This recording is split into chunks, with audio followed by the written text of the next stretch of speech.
Hi everyone, আজ আমাদের ফিস্টি হচ্ছে। তো সকাল সকাল একটু চান টান করে ফিস্টিতে চলে এসেছি। আর এই যে আমি নাইটি পরেছিলাম বলে সে হচ্ছে চুড়িদার পরে এলাম। তো রান্না বান্না হচ্ছে, চলো দেখো। এই যে মাম্পিদি রান্না করছে, মাম্পিদি আজকে রাঁধুনি আমাদের। এই যে সব জোগাড় করা হয়ে গেছে। এই যে আমার ছেলে বসে আছে, দেখতে পাচ্ছ।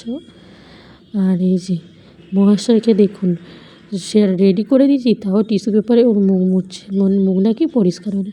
আমি একটু নিজেকে দেখে নিলাম কেমন লাগছে। তো রান্নাবান্না হয়ে গেছে, ছাদে যাচ্ছিলাম তখন। এই যে ছাদে চলে এসেছি, খেতেও বসে পড়েছি।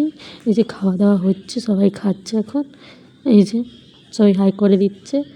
এই যে সূর্য আবার বলছে নমস্কার। মাম্পির ওখানে সেলফি তুলছে। আর এই যে আমি খাচ্ছি এখন। চলো খাওয়া দাওয়ার পর দেখা হচ্ছে। খাওয়া দাওয়া হয়ে গেছে, এখন একটু ছাদে ঘোরাঘুরি হচ্ছে, গান টান চলছে। তো এখন এরা খাচ্ছে, আমার খাওয়া গেছে। টাটা, আজকের ভিডিওটা এখান পর্যন্ত, বাই।